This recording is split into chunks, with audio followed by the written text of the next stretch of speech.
So to get us started, let's see. Wanted to just give you a quick visual and give you a little preview of what we're going to be talking about tonight. So I'm going to be focusing on one of our park communities, and Beth is really going to be focusing on one of the people on this slide. And it may not be the person that you know best. At Edison National Historical Park, Beth was telling me that they preserve not just one house or laboratory, but almost 2 dozen buildings, which is really exciting. And they've been doing some fantastic scholarship with collaborators and within the park on the person who is on the slide, who is not Thomas Edison, and that is Mina Edison, and her role in being not just an important part of the household, but really as a kind of business executive, or as she called herself, home executive of Glenmont. That is the term that she used to describe her labor in managing the house. I'm going to take us now to one of our park sites in the Blackstone River Valley. We've spent some time in Rhode Island and along the Blackstone Canal, and tonight we're going to be traveling north to a place called Whitensville, which is a small mill village inside of a town called Northbridge. Sometimes the answer is right in the question. And I'm going to be talking a bit about the person whose portrait we have seen on this slide. This is a person named Betsy Whiten. I'm going to be taking you through her life to kind of shed some light on a different aspect of the Whitensville story in Northbridge. The idea that a woman could be called a home executive at a place like Glenmont would seem really strange to Betsy Fletcher Whiten, who was born in Northbridge, Massachusetts in April 1777. Betsy's house was located where she grew up in a town that had only very recently been incorporated 5 years earlier before her birth. It was a small development of colonists who'd soon make up the first generation of Americans. Betsy's father, whose name was James, was a colonel. He worked in the first iron forge in the community along the Mumford, and he was part of a landscape of noises and sights and smells that made up Betsy's very small world in Northbridge. What you also see on the slide is a visual of the kind of place where not just Betsy's father, but most of Betsy's family would work for the next number of decades.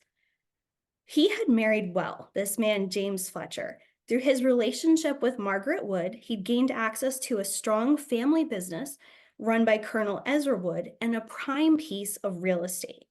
Throughout her childhood, and really for all of her life, the people around Betsy were quite literally building the stuff of the early American Industrial Revolution. They were making parts for machines, bars of iron, tools, and soon some really inventive machinery. At the age of 16, again, which is not how she's pictured here, Betsy herself married, and she also married well. She married someone named Paul Whiten, who was a local blacksmith, and their business decisions together would change the future of their home community.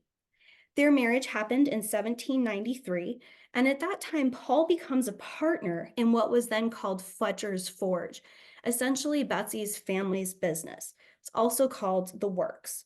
Like Betsy's kin, Paul would really want to keep business in the family, and this family would make decisions that would keep it running through family blood and build partnerships that were as strong as the iron they forged together.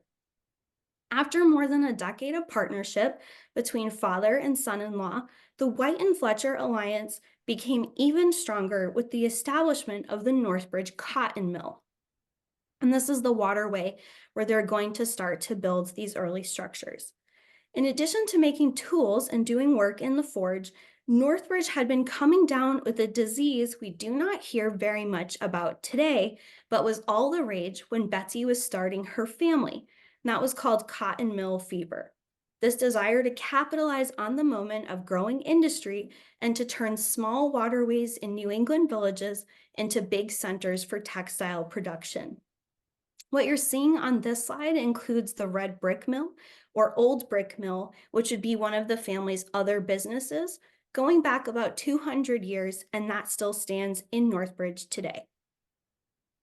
The Fletchers and the Whitens together ran small industrial operations, usually about 40 employees. Even their bigger businesses, like their mills, had about 150 people working inside of them. Very few people could have guessed that eventually they would have thousands of people on their payroll with products going all over the world.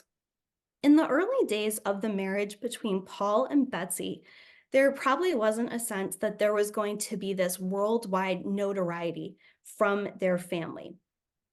If you go to visit this site in Whitensville today, which is part of the national park, you could walk in less than 10 minutes, pretty much her entire world in Northbridge, from where her father had his business to where her family ran their business to even her home. And this is a picture of the house where Betsy and her husband will raise their family together. Betsy's first two children were named James and Mary, and unfortunately, they died very early in childhood. A son then arrived in the year 1800. A second daughter named Mary was born 2 years later in 1802. A Nathaniel, a John Crane, a Sarah, a James, and finally a Margaret White, and all joined the family through 1817. For nearly 2 decades, Betsy was pregnant or caring for a young child while maintaining a sizable home. So it was a very big house for that time period. During this time, even the children of mill owners and pretty prosperous people would be put to work in these kinds of villages.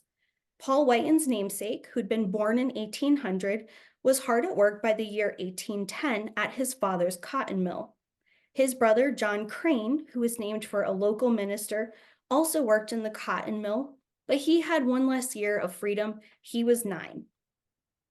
Both boys continued to receive an education, but really the most important education that they got was inside the family businesses, inside these works, forges, and workshops where they're making tools. By the time these children come of age and they might start to be thinking about some kind of inheritance in the community, the family owns multiple buildings and they have their 1826 mill, and people are starting to know how well integrated, how tightly run this operation is in this little village in Northbridge. And you're seeing one of those cotton mills here. The family didn't know it at the time, but everything would change in the year 1831. This is the year where Paul Whiten passes, and this changes everything. For many years afterward, the children would continue the family business, especially John Crane Whiten, who becomes a notable inventor, and the family would expand to include assets all over the town of Northbridge. But really, the recognition of the family's power came in the form of renaming this village to be called Whitensville, really in honor of the power and the size and scale of this family business. This is just a view inside one of the buildings, kind of the working heirs of this business, people who are doing the kind of work that had first been started by the Fletchers and the Woods back in the 1700s. This is just a view of one of the very big buildings that becomes part of the family empire. And that would be right near where Betsy was running the family home. After decades of being considered the glue keeping the family business together, Betsy decides to make a hard decision on the eve of the Civil War, and she decides that she's going to divide the family's assets. To her son, John Crane, she puts him in charge of the Whiten Machine Works, which is pictured here. To her son, Charles P., he gets put in charge of the old Whitensville cotton mill and that 1826 brick mill. His son, James, gets the Crown and Eagle mill, as well as the Linwood mill. Paul Jr. gets the Rockdale and Riverdale mills. Many of the Whitens buildings from this period are actually still around today. If you drive around Northbridge, you'll still see many of these assets that were divided by Betsy Whiten back in the 1860s. What's really kind of surprising about this story is not just the size and scale of this family industry, but how important Betsy seems to have been to this story. In a kind of strange and begrudging way, we get the credit for Betsy Whiten in the 1970s when people kind of give her this series of backwards compliments about just how important she was to the family. During the 1972 celebration of the town's bicentennial, there are a series of performances by the person pictured here. a Mrs. Harry Bedford. Her name was actually Louise, but she was called Mrs. Harry Bedford here. And they're talking about the importance of this woman who was born really kind of with the town, right? After the town is incorporated, living through the American Revolution. Louise Bedford gives a speech, and she says, possessed of a strong personality, an indomitable will, and extraordinary business acumen, Betsy for 32 years held an active, controlling interest in the textile company. Every Sunday afternoon, her four sons reported to her on the business happenings of the previous week. She listened and never hesitated to tell them what she thought they had done wrong. The reporter who went to this speech wanted to make sure no one was confused about Betsy's role, and they said, just so no one would get the wrong idea, Betsy was not a women's libber. Mina Edison was born in July 1865, not long after Betsy stepped away from this really important administrative role. 3 years later, Betsy Whiten died at the age of 91. Soon her home, where she had entertained her children, traveling industrialists, and raised inventors for decades, was moved by her children. In an act to reunify them after the separation of the business, they created a town hall on the site of that house, but really in honor of their parents. Decades after that, when a visitor would come to this town, they declared that Whitensville is something more than an industrial center.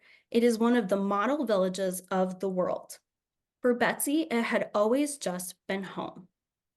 So now we'll travel to New Jersey. It feels like traveling via map, and we will learn more about Glenmont and the Edisons.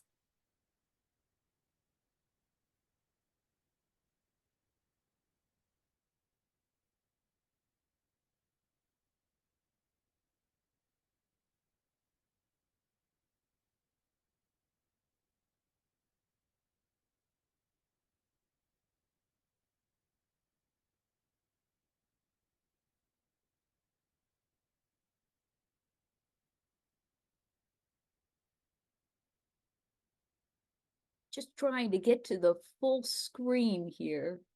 I can't. Do from beginning, that should be perfect. Let me see here. All right. Thank you Beautiful. so much. Little technologically challenged here today.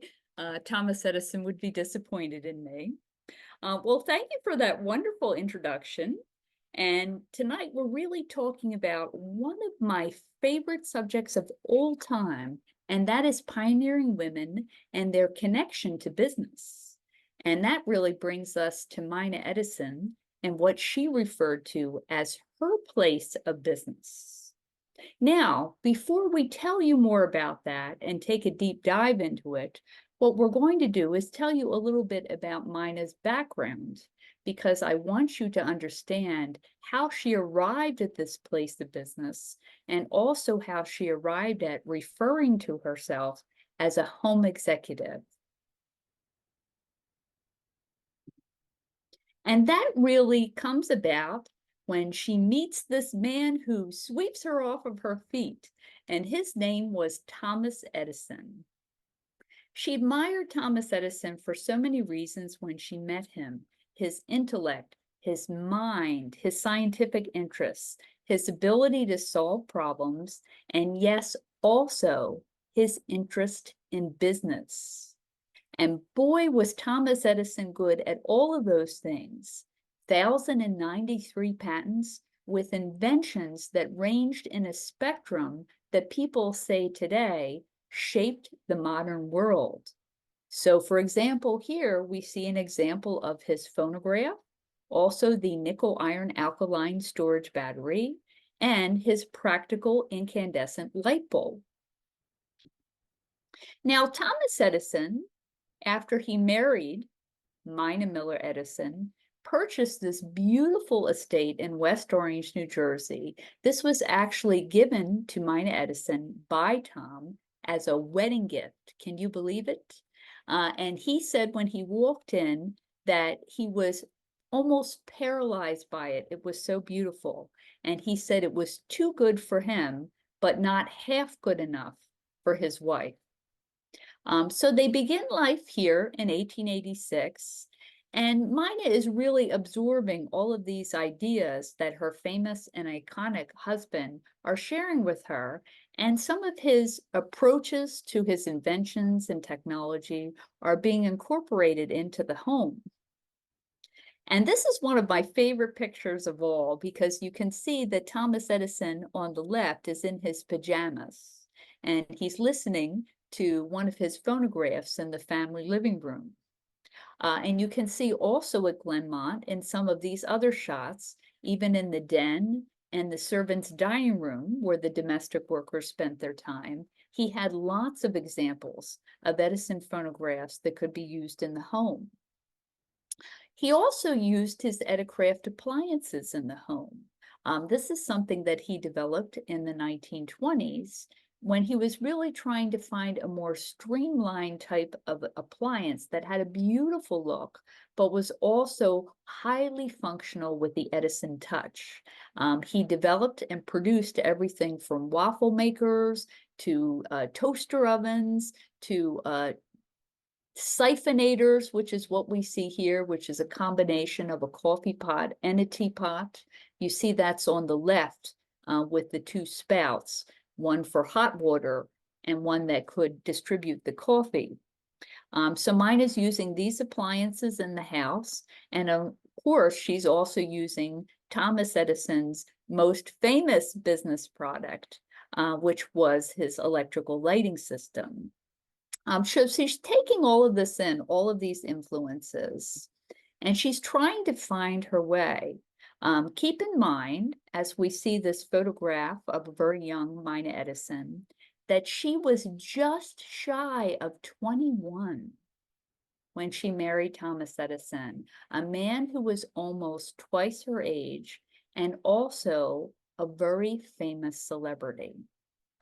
So here she is. She's been thrust into this role. She's going to be the manager of this home. She's also going to have to make a lot of public appearances with Thomas Edison, and there are going to be a lot of facets to her responsibilities.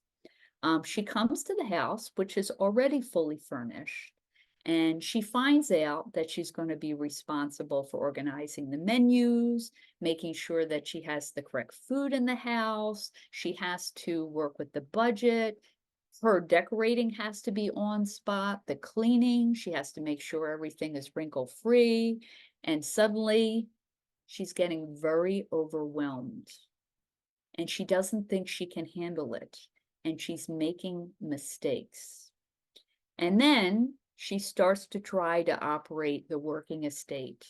And she's really having more setbacks. She's got the cows in the barn and the goats and the chickens, and she's got the greenhouse. And suddenly she has to know about populating all of these plants and also growing vegetables. And then we know through correspondence, she's got this very large domestic staff, and she gets bugs in the kitchen.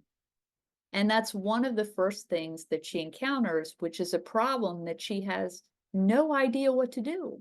And she's writing her mother in Ohio and she's saying, I'm so embarrassed. I don't know the first thing about doing these jobs. And what she said is, this is a battle against myself. I am psyching myself out and I don't know what to do. I'm so overwhelmed. She's reaching out to her sister, Jenny, through correspondence, and she's saying, I don't think I can do this.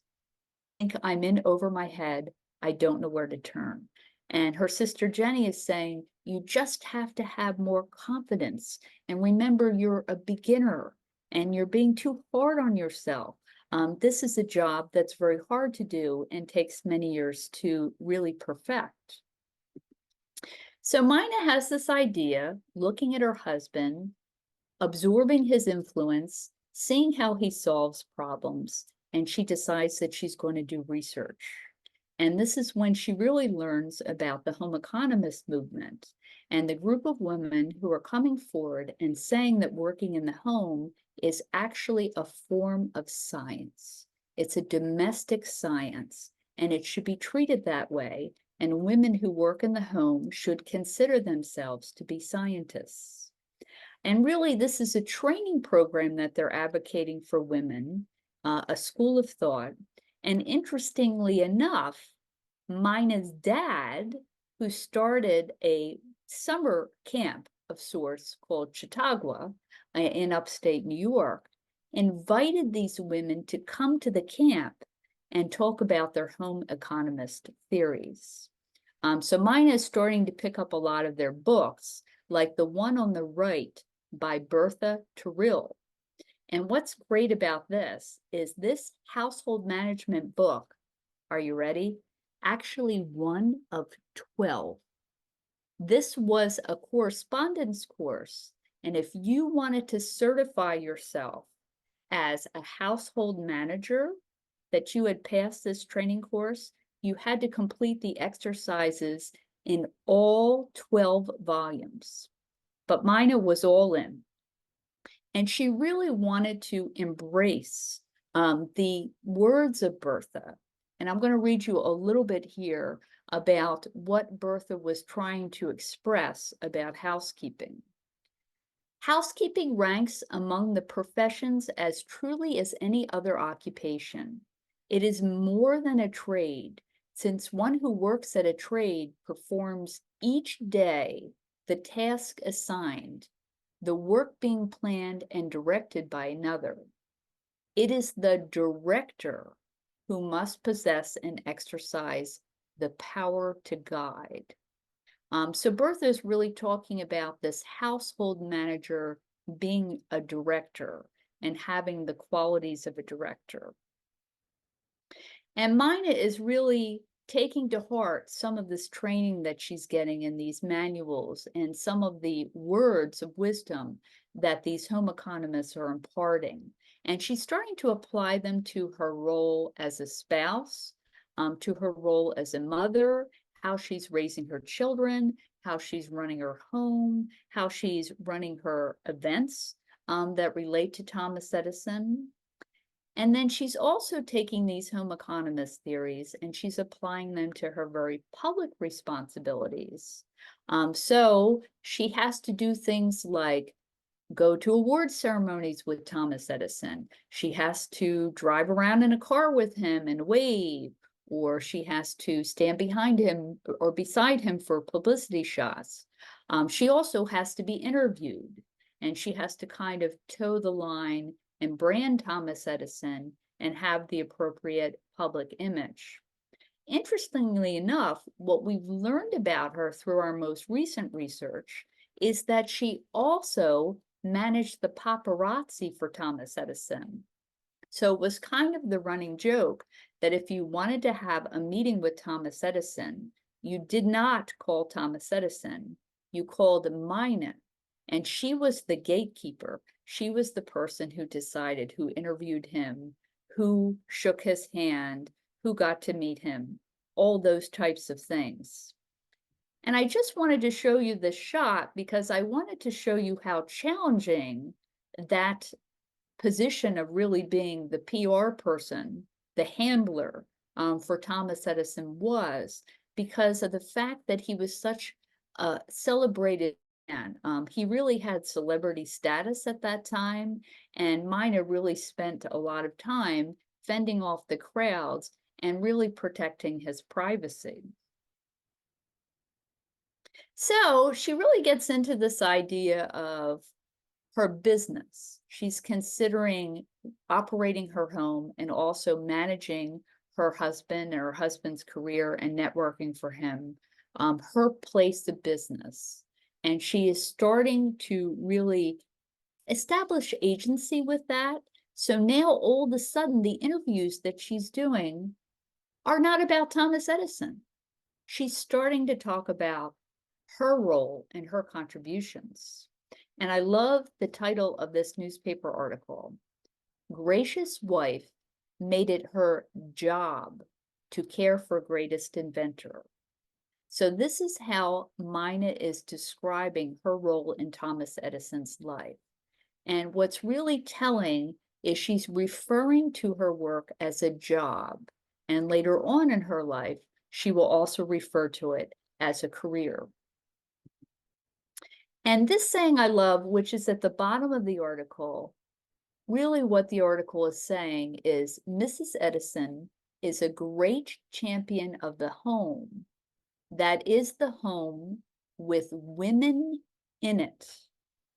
So this is really avant-garde for this time period that Mina lives in, pardon me, because really at this time, we're all familiar with the saying, the woman behind the man. But really, she's not talking about how she assisted her husband so he could be great. She's really bringing the woman out into the forefront and saying, hey, if somebody has a great house, that's because there's a woman behind that and that she deserves credit for that. And then we get into the famed home executive. Now, Mina Edison did not coin the term home executive, but she really grabbed onto that. And she's the person that brings that out to the media.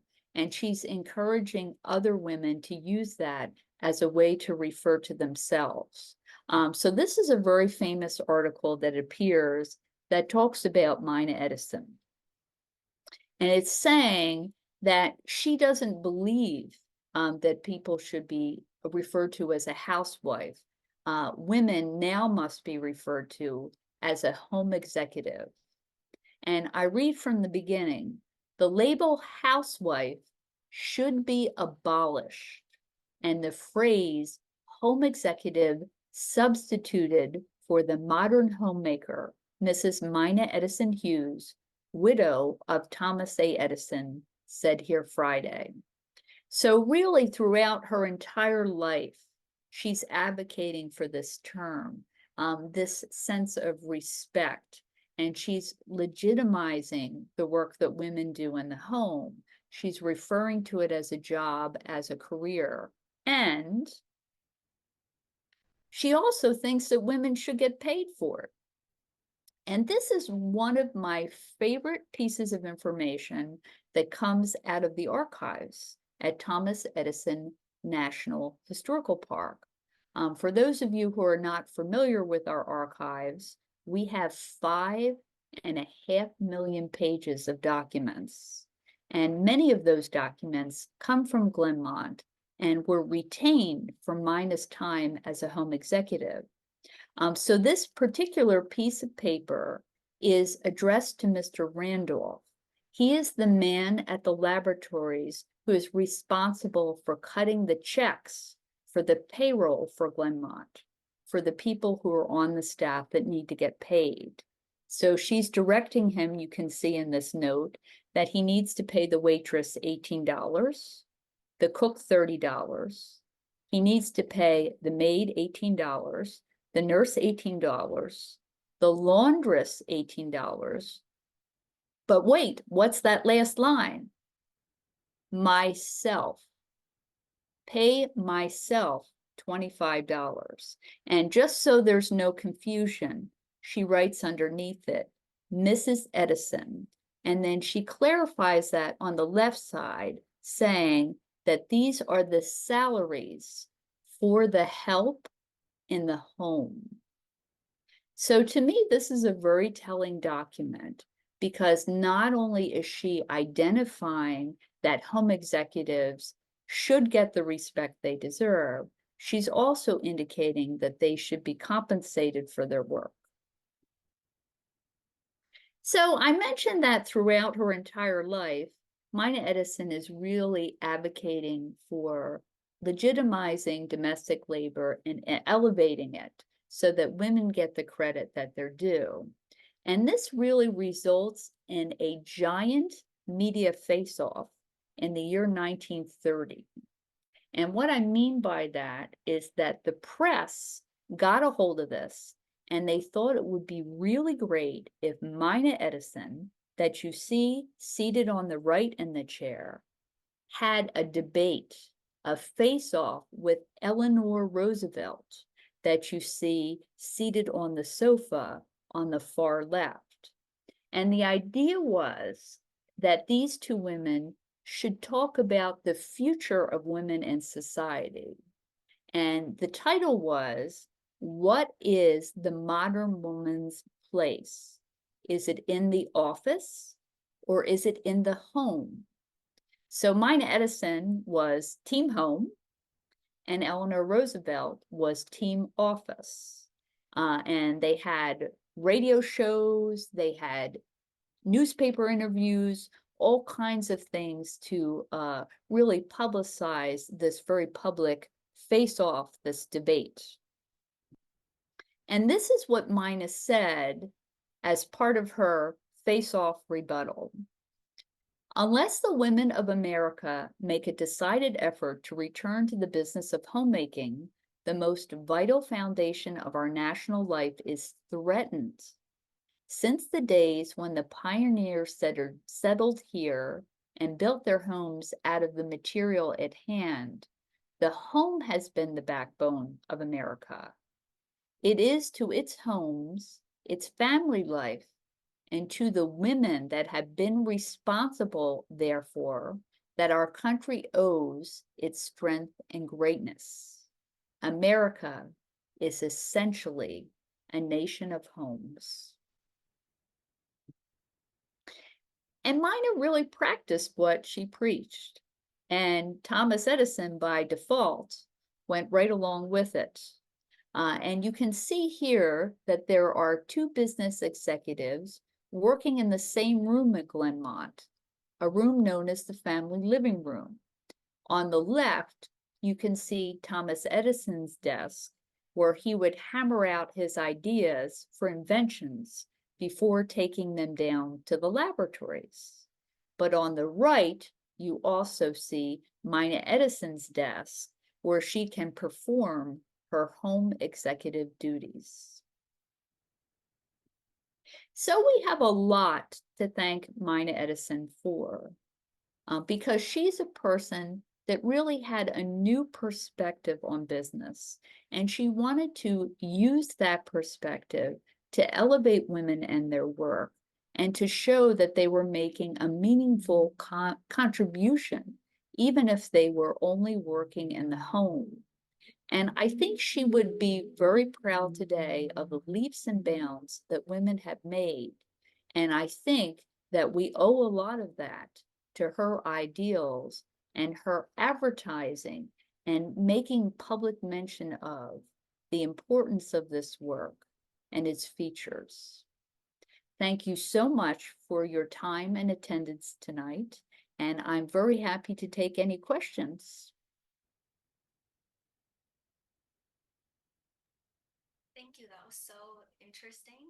And when we were first talking, we had a conversation about how there's so many different inventors in the Blackstone Valley as this kind of incubator of early industry. But then we started talking just kind of off the cuff about what a visit to Glenmont is really like, and that you have, I think it's 22 buildings, including this house. That's correct. And, you know, it's funny because people always have this idea, you know, we live in a very urban area just outside of New York, and they say, I'm going to breeze in for an hour. I'm on my way somewhere. And then they get out of the car and they're like, and they realize that they're going to be all there all afternoon. So we often hear people say, you know what, this is really great. I'm going to come back when I have more time. And then they make an arrangement to come for the whole day. And it's really such a wonderful thing because when we want to learn about the Edisons, we have both the public side with the laboratory and the Research and Development Center, and the private side with the residents that's a mile away in a private community. So we really had that yin and yang to explore the personalities of these people. I'll just say too, if folks have questions, they can feel free. We have plenty of time to drop those in the chat. Since you've been doing more work on Mina Edison, I'm curious too, one of those slides, it showed that she was regarded as his widow, but it appears as if she also got remarried. Does she stay as the executive and as a remarried woman on the estate? She does. So it's kind of an interesting story. You know, I do believe that Thomas Edison was the love of her life. But of course, he was much older than her. So he passed away in 1931. And sort of waiting in the wings, she had a childhood friend who I think really kind of had a thing for her their whole life, had a big crush on her, and it was his moment. So he did reconnect with her, and they did marry a few years later, and they enjoyed a 5-year marriage before he passed away also. So I think that it's sort of an interesting thing because she has to be very selective in the type of partner that she chooses because she's still advocating for this home executive role and maybe saying things that a more traditional partner might be uncomfortable with, because that's a really big deal back in that time period. So I'm happy to say that I think both men were very supportive of her ideals. Someone had a question about those Mina Edison, Eleanor Roosevelt debates. And it's sort of funny. Eleanor Roosevelt, if you look hard enough, she gets into everything at some point, right? If you haven't found a connection, I had a friend who would say you just haven't looked long enough because she was writing about so many things with My Day and all her publications. What do you think, brought her to Mina Edison? Was this kind of a setup of the media, or did they It organically? was. Oh, Yeah, interesting. yeah. And I think it's very interesting because um I think it was a hot topic during that decade. So you have all of these articles from prominent women saying, hey, the modern woman isn't at home anymore. She's going to go out and have a career in the workforce. She's going to join the men. She's going to become an executive in that way. And then you still have people like Mina Edison who are saying, don't forget the value of the home executive in the house. And it's interesting because I don't think the two ideas were mutually exclusive because really what Mina Edison was saying is if you have a family and you're raising them in a certain way, you're preparing a daughter to go out and maybe make the choice of being somebody who remains in the home or has a career. But don't forget the influence that you have on her as her mother and as her family, and that you have to know what you're doing and that you have to really bring that person up properly. And she said that about the men too. She said, if you have a son and you instill in them that a woman can perform a job equally to a man, then he's going to take that attitude into the business world. And that is also for the betterment of all women. Yeah, I think it's interesting too. Like, we're talking about family businesses in just such radically different contexts. And that's something that's true in a lot of the Blackstone Valley, that families are really the bedrock, not just of how these companies get started, but how they evolve, because they would hire entire families to come and work in these communities. And they don't function unless people run households. They don't work unless people are able to do that. Now, were those debates kind of right at the start of the Great Depression? People were asking, did you say that was 1930? Yeah. So, and I think when we're talking about careers and jobs, that's a time that's a hot topic because of everything that's happening in the world. And maybe there's an idea of women are maybe not forced, but they're considering a role that they might not typically. Maybe they're saying, hey, I have to go out into the workforce and try to get a job because I'm put in the position now where I need to find revenue and an income. So I think it comes at an interesting time in the world where everything's kind of being thrown up on its ear because people are saying, I need to do what I need to do to survive. And that might be where these debates originated from. Now, someone was just asking about kind of Mina as being influential on Thomas Edison as an inventor. So, whether he's working on something for their household or households generally, what do you have in the records about how they're influencing each other as well?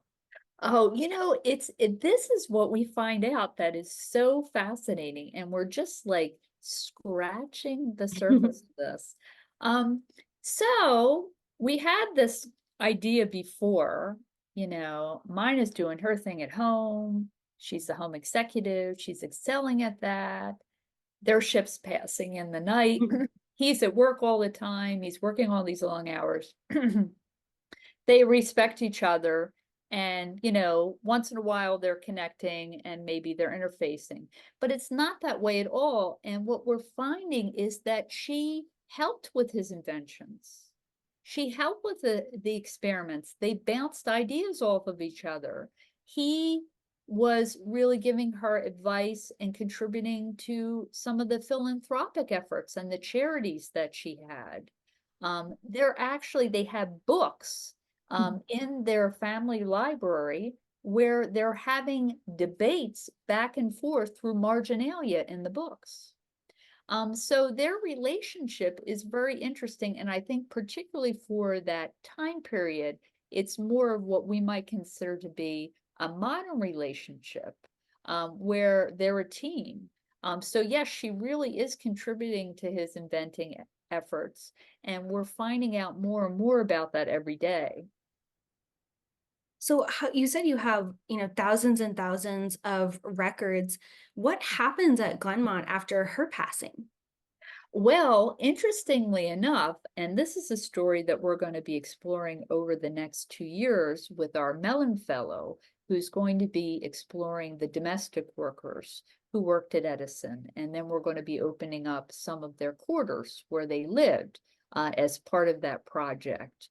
And one of the things that she's going to be exploring is a woman named Lucy Bogue. She started out as a servant, a domestic worker for Mina. Then she marries, she leaves, and then when she becomes destitute in the 20s after her husband passes, she rings up Mina and she says, hey, you know what? Do you think maybe you could help me out? Could I borrow a little money? And Mina Edison says to her, just come on over here and live with us. I'm going to set you up with a room. It's fine. And then she's there. And, after Thomas Edison passes, it's the two of them in the home. And Lucy becomes her secretary. And what's kind of nice about it is Mina was an avid learner. Lucy's teaching Mina to cook. They're learning things from each other. And then after Mina passes in 1947, Lucy becomes the first curator of the home. Wow. So then we get into the part where it's really starting to be turned into a museum. But there's this interesting transition that her servant, the domestic worker, becomes the first person who's really preserving her legacy. I was thinking when you were talking about, there's this debate over the maintenance of the household and working in an office, that you are the realization of resolving that debate or not resolving it because you work in an office to maintain the home in many ways. And I wonder because, so those of us who do field trips or public tours, we're called interpretive park rangers. What is it like being a curator of a special house, right? What does that actually look like? How is your job different from Lucy's, I guess? You know, I think that my job is twofold, and part of it what Lucy was doing, which is to keep everything together, to keep it organized in the same way, to keep that teapot where it's supposed to be, to make sure the teapot doesn't break, to make sure it's repaired if it needs to be repaired. So there's that conservation and preservation side. But I think there's a flip side to what I do because so much time has passed. Hmm. And I walk in the room and I stop and I say, does it look like they just left? And if it doesn't, something catches my eye, Hmm. 1972 curtain, then I know my job isn't done. And that job just continues and continues and continues. And it's fun. Everybody has something that they think is the most fun thing in the world. And that's my joy. We talk a lot because we work in, different industrial communities, and we also greet people and have the privilege of touring them through the mills. And there are things that we've learned only by spending time in that mill. We can tell people for certain it will be extremely hot and humid in here, not just because it's designed that way, but today, without climate control, it will just be very hot, right? That is what a mill is designed to do. I wonder if you could talk us through, aside from that office, maybe more some of the private areas of the house. What have you learned in being curator and just spending time in their space? Just kind of living in their house almost. So many things. It would take a week to tell you at this point. But I think one of the things that always strikes me is as the quirkiest, but it makes total sense. She left notes. She wanted that to be turned into a museum, and she left notes. She also put things in spaces that would set them aside so somebody wouldn't notice them. And that's because she understood that her children were going to go into the house. They were going to take things for themselves and for their family. And she had decided that there were some things she didn't want them to take. She wanted the public to have them as part of the museum. So for example, when I first went into the linen closet, hundreds of linens, and underneath all the towels, a little board, and underneath that was her personal breakfast set with a note in her handwriting that said, "Do not remove this from here. This is my personal breakfast set." So I feel like every day she's guiding me because she literally has left notes. We found her wedding dress in a secret compartment in a trunk in the attic. Notated, "Don't remove this. This is my veil. These are my shoes." And then she hid them in a compartment that's like a trap compartment in the trunk, probably because she didn't want somebody to open it up from her family, take it away, and then not have it for the public to see. When you think about, a typical visitor to this site, do you think most people are expecting to learn kind of exclusively about Thomas Edison? Obviously we kind of chose to focus in on this topic, but are most folks just expecting a laboratory and then getting back in their car, as you were saying? Well, the funny thing is we're trying to rebrand and sort of retrain everyone because this is a brand new thing. And for years at the park, you could spend 5 hours there and only hear the name Thomas Edison. And it's been such a beautiful process to see the staff say, "Hey, you know what? When we're up at the house, we really shouldn't be talking about Thomas Edison. This was not his house. Literally, Mina owned the house." And so it's a process for us. And I think it's also a learning process for the visitor. So we do things to like jog that. We put a sign outside that says, "Welcome to Mina's house." And then people come in with the right mindset because you're absolutely right. They're not expecting to hear about anybody else but Tommy E. Right. Yeah, I think it's such a challenge too. And when we're talking about, different industrialists, whether it's in the Blackstone Valley or we're talking about later inventors, it's not as if we're changing the subject by talking about their families because their accomplishments are not possible. And when I was reviewing different things people had said about Betsy Whiten, one of the quotes that comes up a lot is that the smartest thing her partner, Paul Whiten Sr., could have ever done was to marry her, right? And part of what they meant was that her family, logistically, that was a very smart match. And we see that a lot in these communities that people, just as her own father had done when he married into the Wood family, there's a strategy to what they're doing. But I think when we read on and about the family and bigger histories, what they're pointing to is the fact that she was the glue that held this enterprise together.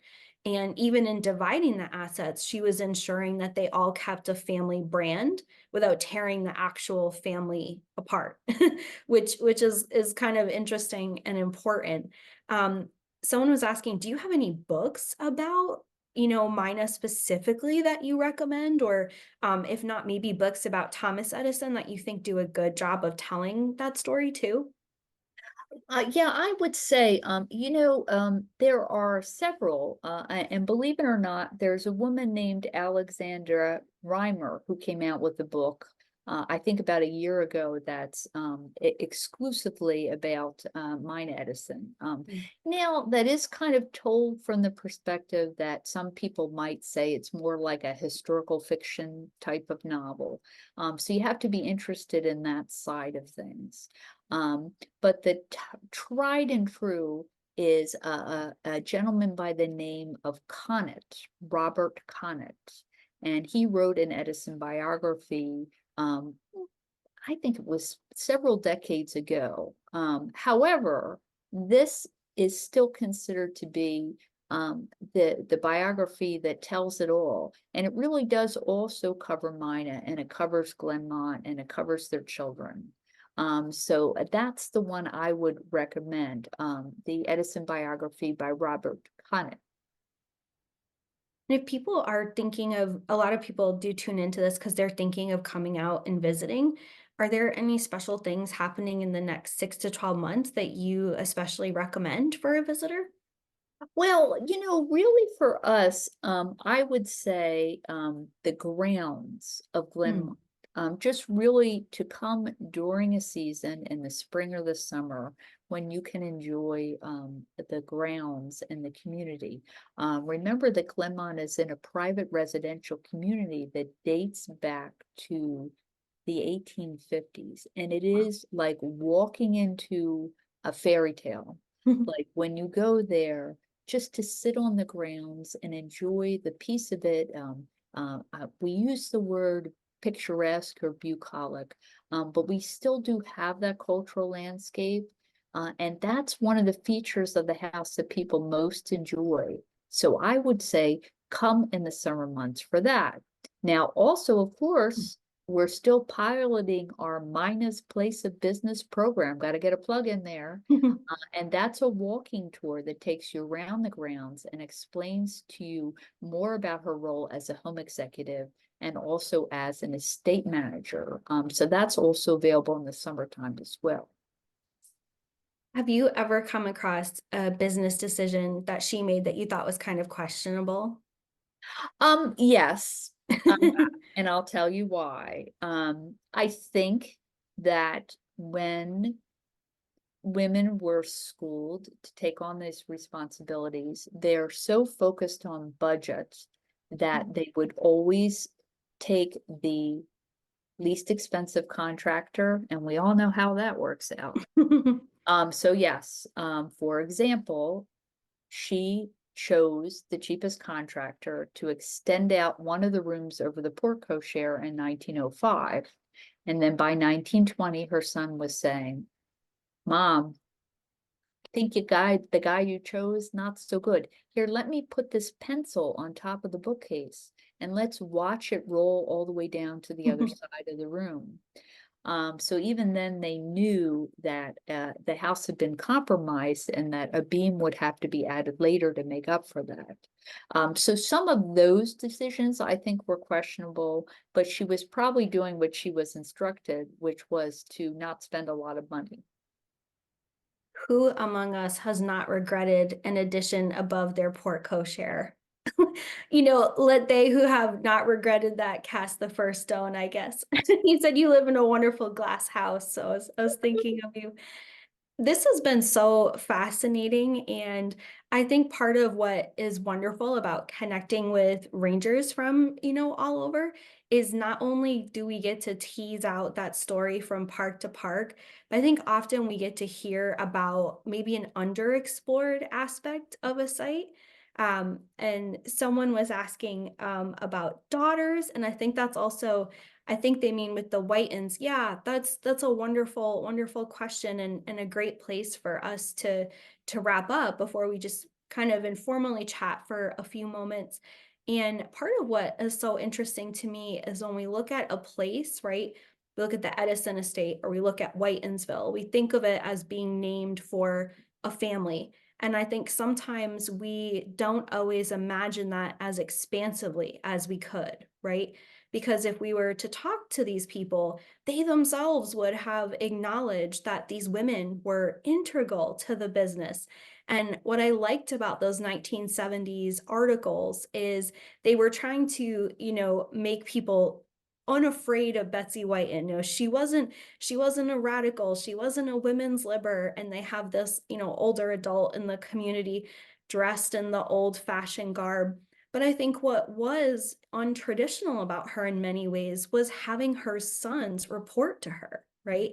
That she truly made that community her household in a really quite shocking way, that she wasn't just the commander of her own household, but that she really saw the family business as entirely within the family in a very literal way.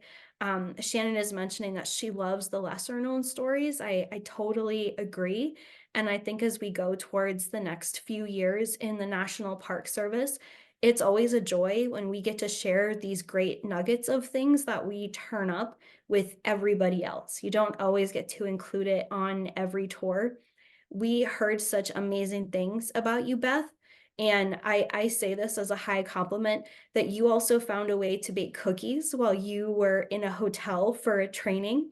So I am not shocked that you have a command beyond others of this home executive knowledge, that you are not just a wonderful co-host, but a wonderful colleague as well. So Right back at you. You're terrific at this. I really had a lot of fun.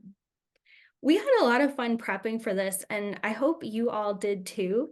We usually spend just a few moments if folks want to come on camera and ask other questions or just say hello, and beg for a tour of Glenmont, as I might do very shortly. But I'll just echo what everyone else is saying, which is that your presentation was absolutely fascinating. I was so tempted partway through. I own that set of Library of Home Economics. It's Oh about my 8 feet from me. I almost God. pulled mine right off the shelf.